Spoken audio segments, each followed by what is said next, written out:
basically Good all morning, the everyone. questions. In the spirit of starting on time, we'll go ahead and get started. Thank you for finding the room and joining us this morning. My name is Blair Davis. I'm the Director of Data Science at Cincinnati Children's, and I'll be introducing Michael this morning. We will be recording this session, just so everyone knows, and it'll be available after this. So we're here for bot or not, how to tell who's really there. So with the surge in AI agents overwhelming internet traffic, businesses must make a critical question. Who's really on the other end? Organizations need to make high-stakes decisions based on knowledge if a digital interaction came from a real person or just a clever facsimile. This session introduces a proof-of-personhood protocol. That's an alliteration. It is, yes. Okay. Developed at the University of Cincinnati that ties digital activity to physical presence. By using this hardware-enabled platform, any company can reduce fraud by capturing verifiable, human-initiated interactions. So again, to introduce Michael Jones is an associate professor, educator of economics at the University of Cincinnati. He earned his Ph.D. in economics at the University of Notre Dame and his MBA from the University of Cincinnati. Prior to receiving his Ph.D., he worked as Senior Research Analyst for Nielsen Company and Senior Business Development Manager at Cincinnati Bell. He's also an Academic Director of the Katz-Ubel Economic Institute and Academic Director for the MS in Applied Economics program. Thank you, Michael. Thank you. Thank you for the introduction, and thank you all for being here. Really appreciate it. I know there are 4 other sessions that you could have gone to, 4 better sessions, better speakers. But I'm an economist, and so we study how people allocate scarce resources, and time is the most scarce resource you have. So thank you for allocating your time here. I want to make this as useful for you. This will be more of a dialogue, more of a discussion. I am a professor, so I'm not going to just sit up here and lecture, but I am an economist. So a little bit of the odd one out among the other crowd here. And you might be thinking, like, why is an economist even giving a talk? Well, we've heard AI so many times today. What do you think the number of times we've heard AI, either read it or heard it? What's the over-under? 50, 75 times? I just want to point out, I listened on the driving in today, I listened to a podcast that talked about AI slop. Oh, this is the great. first thing I see on the screen, and I think that's so funny.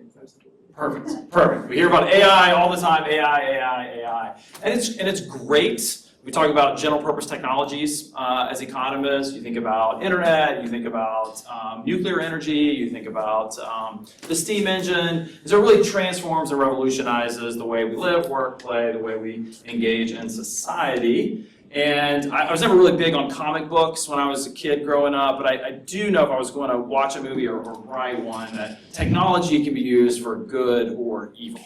I'm going to make a good plot for a comic book story. You take some technology that was designed to be good, and then all of a sudden some evil villain comes in and they turn it for evil. And so I want to talk about, fortunately, economists are the dismal science. You've heard that phrase, like, don't invite us to parties. So I'm here to talk about the bad stuff, right? You talked about the slop, the fraud. We heard this morning, did you hear the talk from the keynote speaker? All the great things that AI does. I mean, amazing technology, but I'm here to talk about the bad things and how we can prevent some of the bad activities from occurring.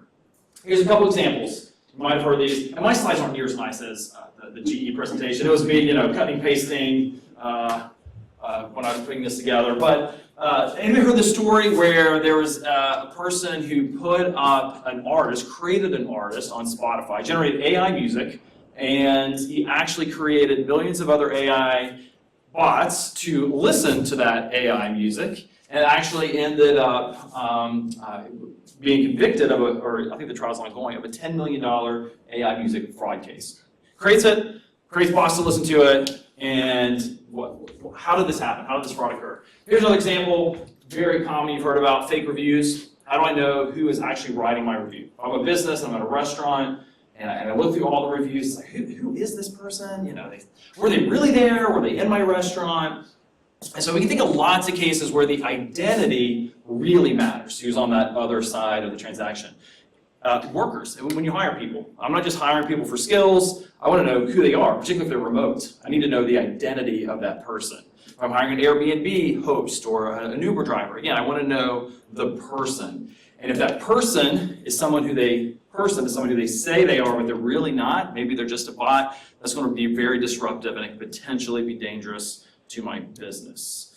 So I've given a couple of examples, just because I said I want this to be a discussion dialogue, set the tone. Can we take a minute or two, talk to the person around you, introduce yourself. This is about networking. I think I heard this morning, we want people to network. And in your business, can you think of any situation where you might be concerned about bots or agents acting poorly or disrupting your business in any way? Just like, let's get some dialogue. So take a couple minutes, introduce yourselves, talk about it. What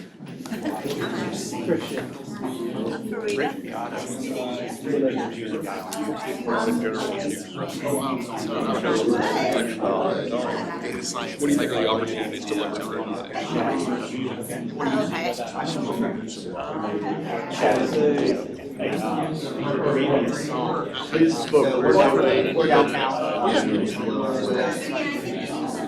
That's kind of like identifying certain things that would and we do like this page for SIU, so that's what he is, that's what he's fairly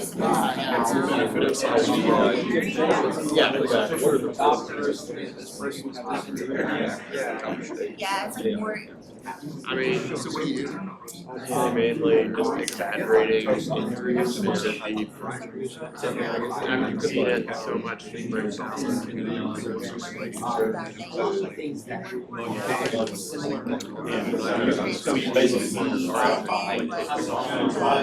From the body, to transcribe it. You know, it's like the situation, like you can't hear it well or whatever. And they also use Take one more minute. Take one real-time more minute. translation for like just which Yeah, is you could work with different chiropractors that will also vet you with your injuries. well, axon runs Yeah. you know, all the body pictures, Like, yeah, always so it all, leg and yeah, they actually, yeah. stuff. So, you know, statistically, like, you know, people classify they have to classify, right? It's usually trash. So if you can I can definitely feed into some of the problems with that, so just identify which ones are, like, we haven't treated yet. Words. Right. I'm Can't tell. I think of it like the justice system, we're trying to use fair. Alright. Trials, like trying Well, to depending on public. Wrapping up. right, they Yeah, so create you some sort of AI Edit the generated video, video. so we'll yeah.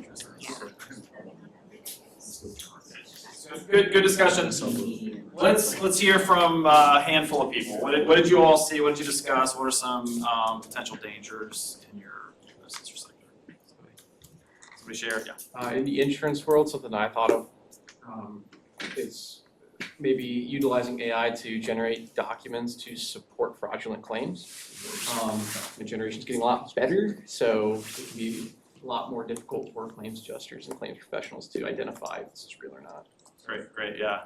The damage estimate came back and want to add another zero at the end. You know, you really owe me 10,000, not 1,000, right? You can, document generation. Yep. What else? Add on to that, like in an accident, you could exaggerate pictures, make more gruesome pictures.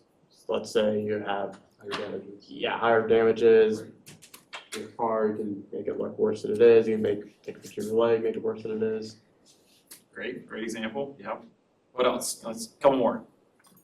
Everybody on this side? Yeah, go ahead. So I like fishing, so like maybe because I know there's fishing apps that they have, so if they tell like disinformation about like where the big fish are, it can lead to people like overpressuring that spot and like Okay. All right, sort of misleading people where to go. Okay. Yeah. I work at police department for like the technical services, like, and they're more and more like using the body cams to transcribe like conversations that they're having like on scene, or even like translate other languages like in real time so they can talk with them, but it's not that sophisticated yet, like it's not very reliable. So I had to like redact some of the body cam footage, and if prosecutors were to rely on that information, like just reading it, they wouldn't get the full picture. One more. This side was active. Okay, give me one more from over here. Any examples in your industry? I mean, I think about like AI spoofing someone's voice to fake voice off, right, to impersonate a customer potentially.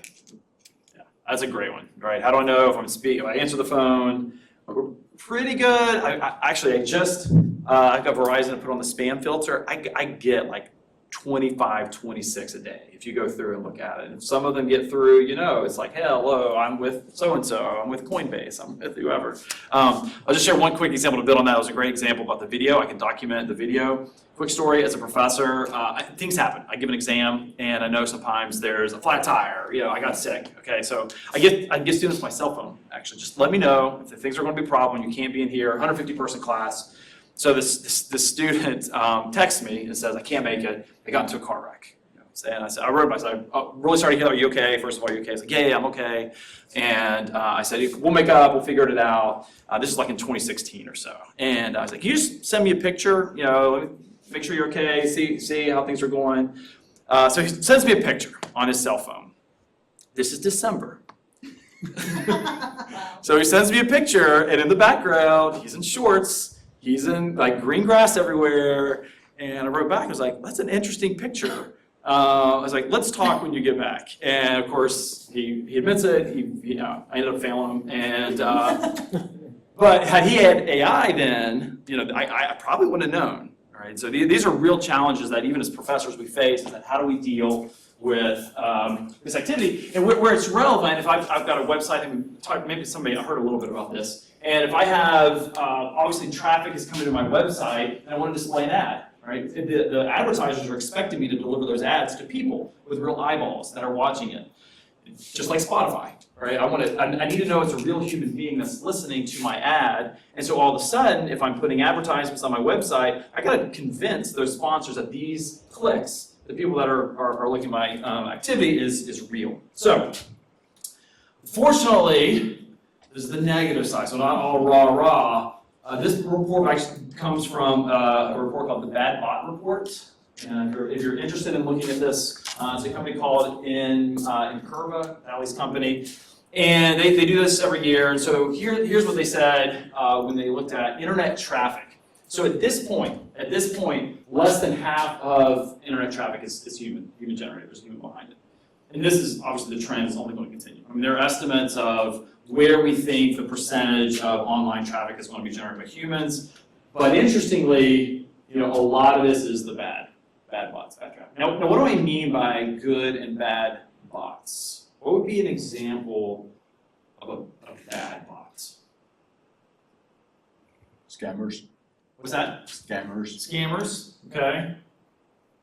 Online hecklers of some sort. Online hackers.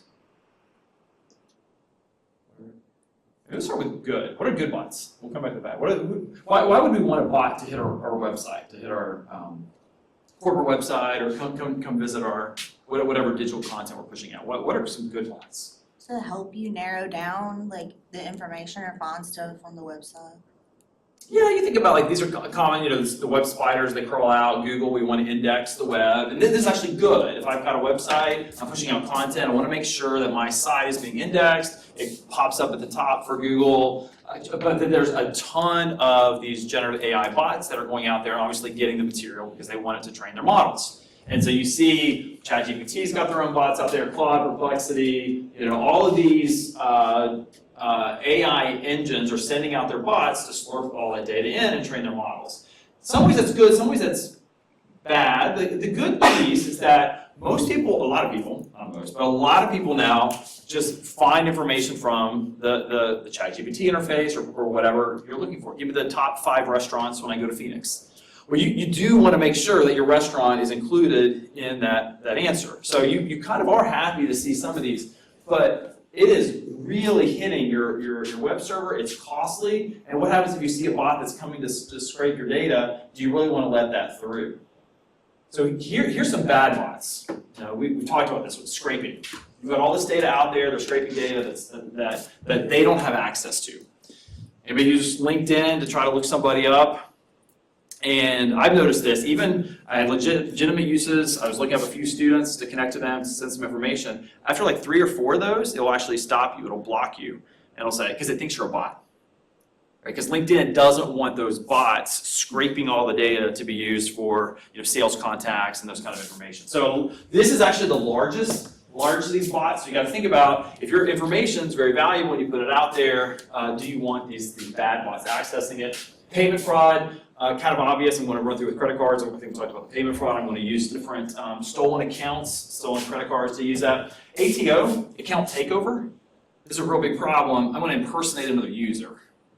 So now if you've got login credentials, you log in with those credentials, I take over the account, and sometimes when you go into an account, it's like, hey, do you want to add this credit card to your profile to make checkout easier the next time? So now there's an account takeover, they easily can start to order things, send it over to a destination that you have no control over. Scalping, it's the idea like I zip right in the first fraction of a second, I take all the tickets. So we can go down the list, right? I mean, there's a lot of bad people that are out there. So the bad bots versus the good bots. Curious what industries are targeted? Surprisingly, the biggest one is finance. I think I was talking to, you said you worked at Bank of America. That's where the money is. The bad guys go where the money is. So financial services is very targeted. More general business services. I'm actually kind of surprised healthcare is as low as it is, but these are certainly the top targeted industries. Now, what if you don't take care of this? You might just think, I'm not going to worry about it. If something happens, I'll deal with it then. Well, there's severe consequences, obviously, to a successful attack. If these account takeovers happen, we talk about the credit card fraud that seems kind of obvious, the scalping, you lose valuable data. Here's just some examples. The GDPR, which is in Europe, you can receive fines up to $20 million for 4% of your global annual turnover for failure to protect personal data.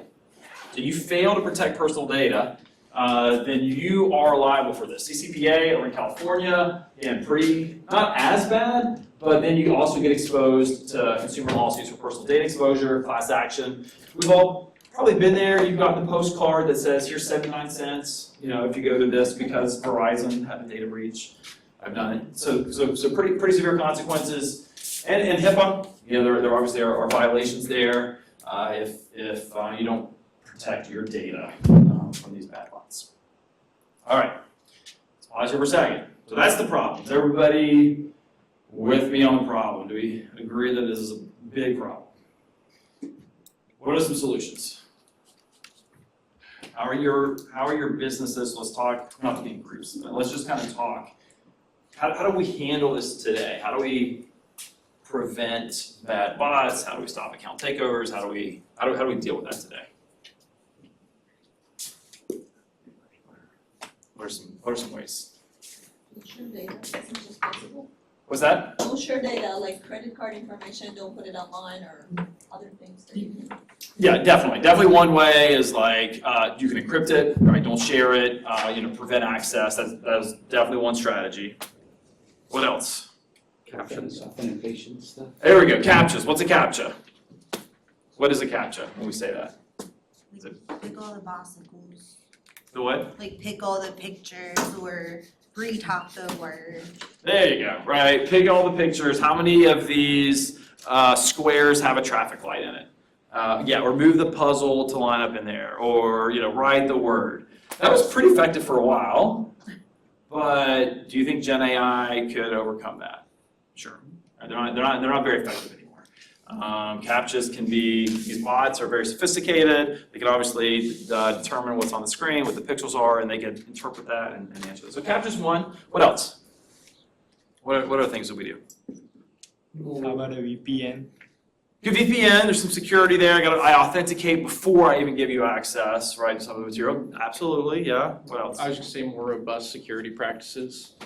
Two-factor authentication. Everybody use that, right? That's the classic thing. What do you have? What do you own? What do you know, right? So now it's so annoying. We're all there, like even this morning. I've got to go into my app, and it's very annoying. So real quick, my son, where he goes to high school, their company, what I was told is that they have cybersecurity insurance through is now requiring two-factor authentication for their access. Otherwise, they won't cover them. Well, they don't want them to use phones in high school. So how do you use like two-factor authentication? No joke, they put like a sticker, like a thing on their badge. Yeah. And then they have to show this when they access, content or email and things like that. It is a nightmare. Like my son is about ready to throw his laptop, because he's like, I don't have my badge with me. Where's my badge? I gotta get my homework done. And this is a problem. All right. So what I hope is we've talked about. These are solutions. Sometimes they're not effective. Sometimes they're really painful for your customers. You're like, how many times have you left a website because you're like, I'm not doing that. Like I'm not gonna read that article if I gotta click on all these boxes. So it is a terrible. I would argue the current solutions are terrible at what they do. So I think these slides are going to be shared. If not, I'm happy to send them to you. There's a great paper. It was released last year. A bunch of top researchers at all the top schools. Actually, 26 researchers came together to write this paper. It's great if you're an academic and you can get 25 other people, to collaborate with you. Harvard, MIT, Stanford, all the researchers at OpenAI, Perplexity. So they all got together. Like, this is a major, major problem. If we don't solve for, is there a person on the other side of this Gen AI content, we're going to sow distrust, right? It's going to be a terrible experience for our customers. And so they talk about the solution. I'm going to get to that. But they start with what are the current solutions? And we talked about this. Behavioral filters based on AI lacking certain abilities. We think, oh, well, they can't figure out where the bus is, okay? Well, that's not going to work, right? In fact, it's not robust to highly capable AI. You could do these AI detection tools. I'm going to skip the second one. You could do these AI detection tools that identify synthetic content. That's kind of what you're getting at, right? If I create this, like, oh, my leg has got this huge gash on it, maybe I can detect if that's AI generated. That's not great either, right? Because it's not going to be robust to highly capable AI. Appearance and document-based humanist verification.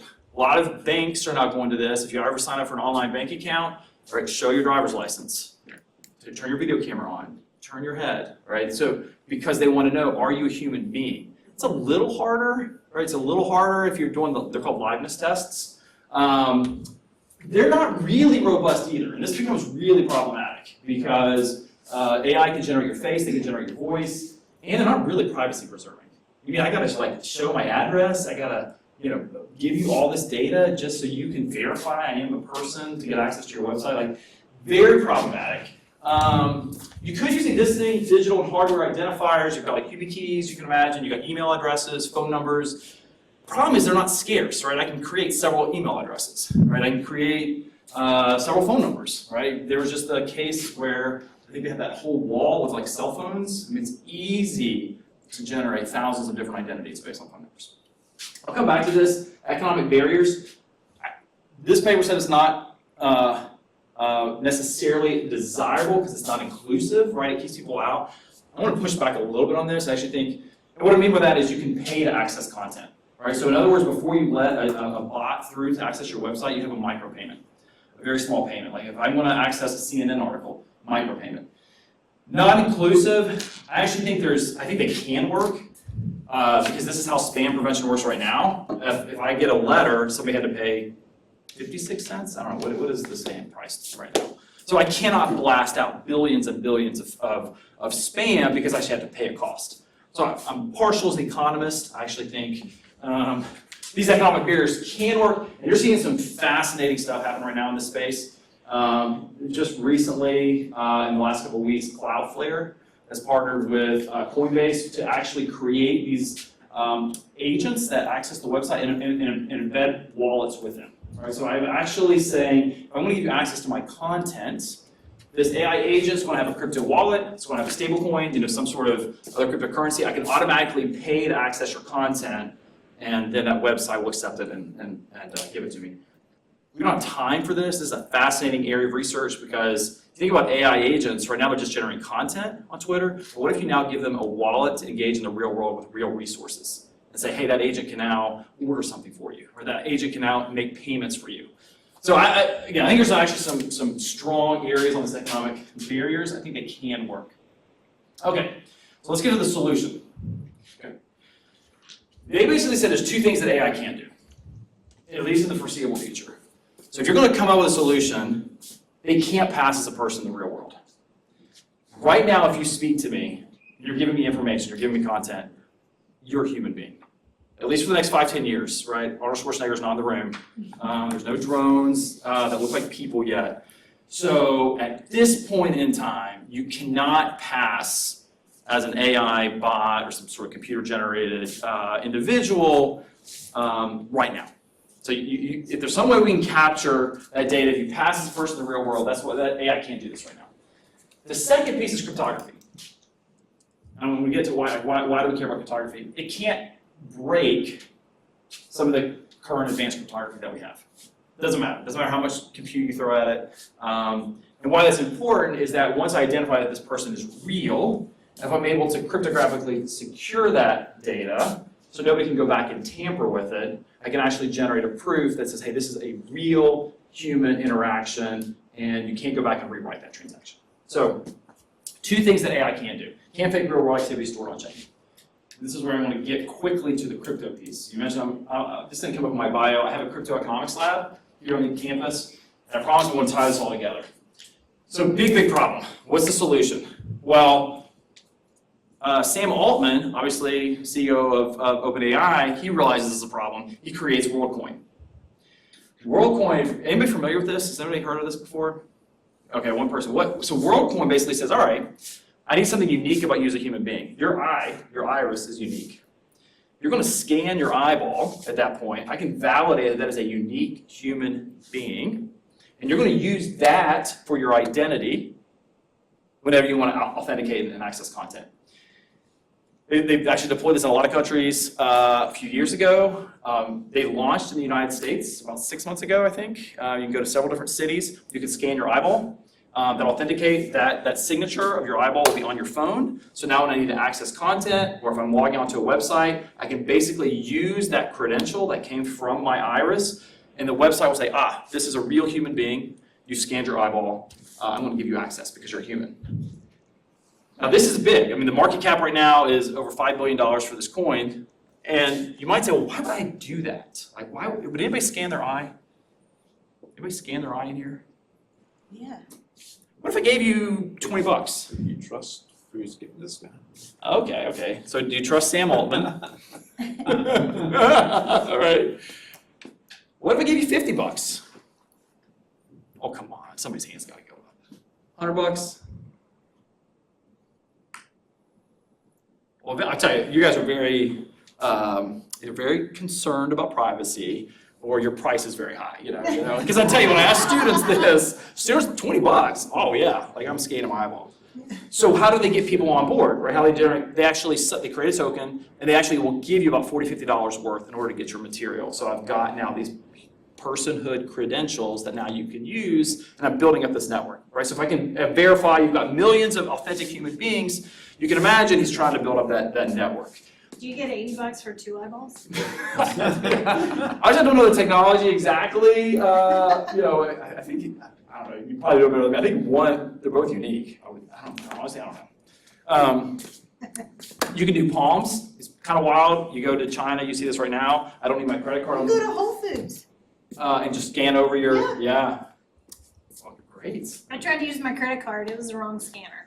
Okay, it was wrong scan, okay. So this is wild, right? This is, and I had another professor who came back from India, and he was telling me, just came back, he was saying that if he scans his face, he can actually pay for stuff. So this is an approach that it does work. I mean, it is uniquely you, your palm is uniquely you, your eye is uniquely you. There's actually DNA versions of this. So there's a whole industry that's going down to prove personhood. Okay, I actually think this is kind of creepy. I don't know about you, but I think this is kind of creepy. So, what we developed, okay, so that's the current solutions. Current solutions don't work. Kind of the future biometric solutions, they work, but they're creepy. So what are we doing here at UC? So we want to kind of bring this back together, like why we're here, why it's kind of exciting to be at a university and do research and kind of figure out these problems. So I think there's a social graph approach. In other words, if I can prove that an individual human being was at a particular place, a particular time, over enough periods of time, I can actually start to develop a unique fingerprint of that human being. Like I can't prove, if I'm here, I can't also be somewhere else. And maybe I can fake myself one time, but if you figure out I'm here, I go to these different locations, I can actually start to build up a unique fingerprint of who I am. And this is really the social graph approach. Is that each one of us, our identity is based on attributes, who we are, right? And it's kind of interesting, I won't go down the philosophy of this, but from the very beginning, who you are is who someone else attests to you. If I'm born, you're the son of so-and-so, right? You're born here, you're in this geography, right? Everybody else is attesting that you are who you say you are.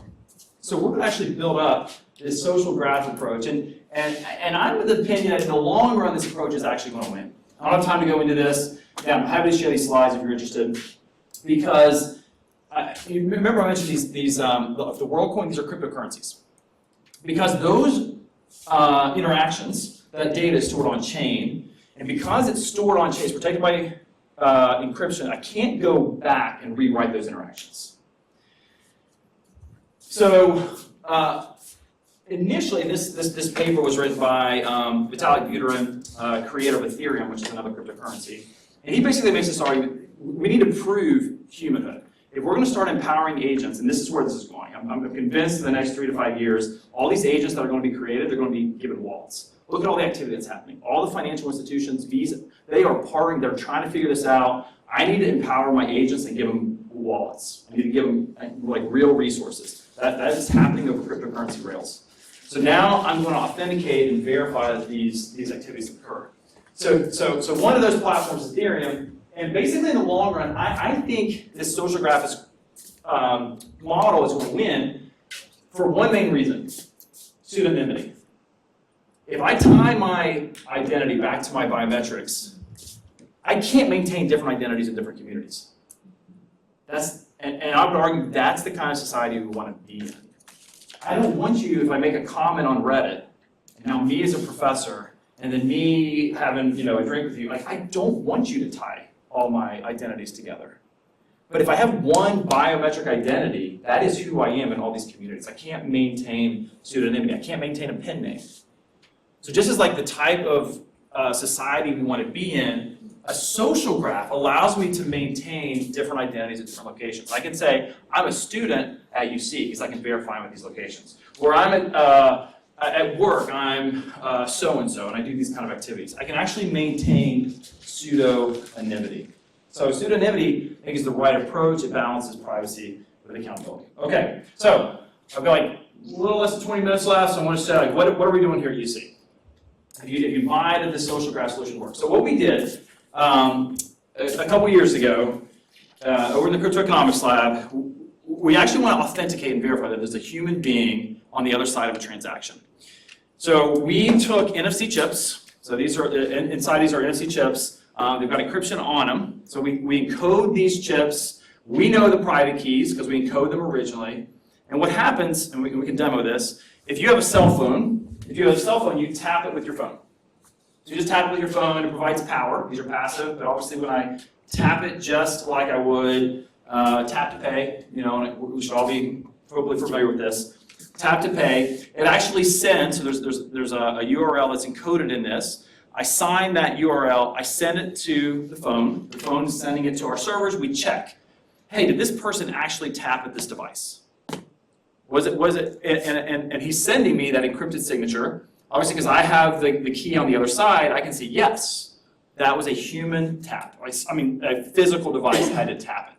Otherwise, if you're like requesting data from our server, if it didn't come from a device, I can stop it. So it has to come from a tap. At that point, what do? We then send the SSO, or the single sign-on, the authentication platform for your enterprise. So now you log in with your credentials. So now it pops up, your whatever your credentials are, your Cincinnati Children's, you've got the credentials. So what we do is we prove you're a human being, because a human being has actually physically tapped. There has to be a real world component of this, otherwise it doesn't work. It's not digital only. So you tap it, at that point you authenticate, and now we record that interaction and we say, this person who at least identifies or owns those credentials is the person who tapped. And you can immediately say, yeah, but I can give my phone to somebody else. This is where I say, like, over time, this trail actually starts to become more and more likely. Like, are students really giving up their phone because they got to give up all their credentials? So in a low-stakes environment, it turns out this actually works pretty well.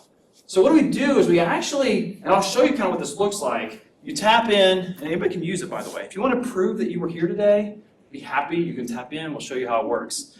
So what happens is you authenticate, and now over time, we can prove that you are at that location. It doesn't require hardware, if you think about it, we're replacing the card reader, because it's just a device, you can put them anywhere. There's no app. So there's the other thing, like, why don't you just have an app, turn on GPS, no app, no downloads. There's no subsidies, because actually people really want to tap. And I'll share why people want to tap. We're doing this here at UC. We did this for students. So you mentioned I was a director for an economics institute. We give 35, 40 scholarships a year. And as part of their scholarship, we want them to go to events like these. Like they're students that are here. This is great. We want you to participate. But how do we know he was here? What was your name? Google. How do you say it? Google. Okay, how do I know he was here? I mean, really, like I trust him. But if I go back on the data, I was like, how do I know he was here? I could put up a QR code, and we see these everywhere, right? We see QR codes. Google could just take that and share it over here with Sumit. Nothing stops him, right? It's just a URL. So he just shares the URL. A piece of paper can be forged. But yet, if he taps it, I won't ask him to do it, but he can. He taps it, he logs in with his UC credentials. He only could generate that login from actually physically tapping that device. And so the model is that people want to tap because they actually get value out of it. So if I tap, because that's the problem. Like, so right now, I got to subsidize it. People are scared. It's privacy invasive. But students don't mind saying, oh, I was here. I want you to know that. So we've actually deployed these devices in public schools. Our Bearcat buddies, their tutors, they go out. Okay, we want them to tell the truth. Were they really there for 10 hours? We put them in the schools. They tap in. We know. We got like sensors. We basically extend the campus, and we know where they are. And that's great for them. Right? They actually want you, hey, I was there. I was at those locations. So let me show you how it works, and then I've got like 10 minutes or so to answer questions. So we built a back end for this. Obviously, these devices we deploy in lots of locations. So kind of on a daily basis, these are our taps. Like to me, this is like this new economic primitive. A tap is a real world behavior. I know a human being is generating this economic activity. Big spike, we got 600, 700 a day. We actually were at NKU for their business summit. And what NKU does is they close down the College of Business for that day, and they get all the students. They say, we're closing classes, come down here. Well, before it was a QR code, it was a sign-in sheet, how to know the students were really there. So we put the devices in the rooms, so like something we could just do here, all the students had to tap to get credit. They can't fake it. They can't fake it. And so they know this was the 2025 Business Summit. We know that they were there. And so what do we do here at UC? I just mentioned this, I'll go to the economics. I created one for the Economics Institute. I can show you the tap. Okay, so here's the taps in the experience. This was me. I'm not going to show you the rest because I want to keep the data. But you can kind of see this. At 11:18, I tapped it, October 9th. Michael Jones, with my credentials, you know who exactly I am. It was 11:23, like right now. What's beautiful is that my session's already saved. So I already logged in with my credentials. Based on the SSO, it knows I'm here. I generated a tap. Let me refresh it. It works. It's always the moment of truth. Attendance recorded. I'm checked in with my tap history. And there I am. 11:23 at 47 seconds. Has to be me. Now, where we're kind of building this out is like, that's basic attendance check-in. But what if I want different experiences? Remember, I'm sending a URL to the phone. I can send a Google review. So we actually create, remember how it's a personalized kiosk on the phone? So now when you log in, you're like, oh, it's 4 stars. I know it's a real human being that did it. You can't refute like that I was actually there. I want a form. We saw this. Come on. Come on, this Center for Business Analytics, pieces of paper. How do I know you were really here in this attendance? Take me a minute. You can go over here. You could tap it. I know it's you. You could fill in the form. I know you actually were in the session. Because I don't know, maybe you take it to your buddies and you want to tank me. You're like, this is a terrible session. And you like throw all these fake papers in there. This allows you to not do that. So we've got 10 minutes left. I want to stop there. to answer questions, kind of get your thoughts. This is like a dialogue. So you see, we solve problems that matter. That's one of our themes here. I think is problem matters, because it's a big problem. So be curious what your all's thoughts are, and have a discussion. Any questions? The whole device is, it's static, it's passive. Whole device is passive, it's just an NFC chip. All right, so these are NFC chips. By the way, these are actually 3D printed. We went over to 1819, so the facility. They're pretty cool. You can actually, there's a little device, so the base can be like this. If I go to a different location, I can just swap out a different NFC chip because they're uniquely tied to that. And so I know I'm at under a different group, like a different club could have those. We've got stickers we're playing around with. We've got, because obviously you can put them in a classroom, right? You can just say, hey, anytime somebody taps the sticker, we've actually, these are kind of fun, 3D manufactured. I got like business cards. If you meet me, and you want to know that we actually met, you can tap my card, you can authenticate again, and I know you physically met me in person. So now when we go to conferences. It's not just spam. Huh? It's not just spam from people. No, it's not spam. It's like we really met. And so now when you go to an academic conference, we all go to the beach, we say we're at the conference. Well, now our bosses can come back and say, oh, well, I want to see how many people did you actually meet with. So we've done this at medical conferences. We've actually done this because with continuing education, you have to answer questions like, was there bias? Well, you can't fake it. You got to tap in, you got to answer the questions. You don't answer the questions, you weren't really there. So I will say, if anybody's interested in this, I'd love to have a conversation with you because we're always like piloting, testing. I've got like tons of these cards, because they're all just chips, right? So you can pilot them, you can test them. If you're in a social club, whatever, the community club, your church, your business, like we're curious like how you use these. So if you're interested at all for your business or just kind of reach out to me, email me. But yeah, they're totally passive.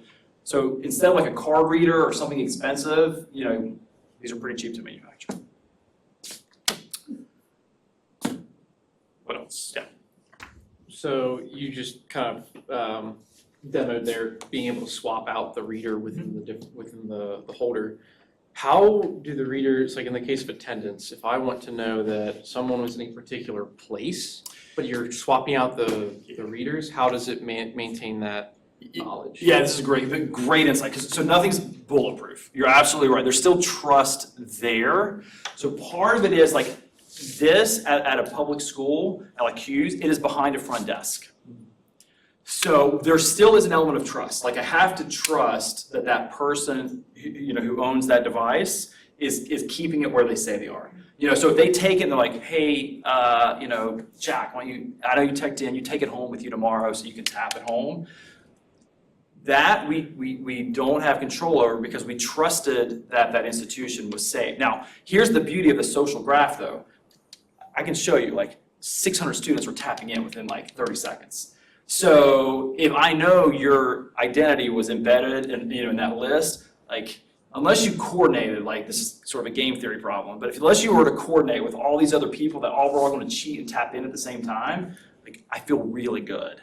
And so this is where I think the solution works. It's sort of probabilistic. I can never prove you're you, right? This is like philosophy. Are you really you? Am I me? Like, are we all in this like, matrix? But I can at least get pretty close that you're a human being, and I can set some thresholds. If it's a company, I'm just giving a song, I don't really care. If I'm 95% confident that you're who you say you are, great. If I'm national security, and I want to make sure that somebody doesn't actually access my systems, I need to see you tap in all the time. I'm going to mail you a card to a physical address. You better tap it in the next 2 minutes or you're not a real person. Like, you can layer this up and make it as secure as you want. So is it really proof of personhood or proof of identity? Yeah, these are kind of questions like, what is the distinction between personhood and identity? There are some technical limitations, right? Like even Face ID, like my daughter can open my sister's cell phone. Like, to me, that's a little creepy. Face ID wise. My It's like, kids can open Yeah. their phones, right?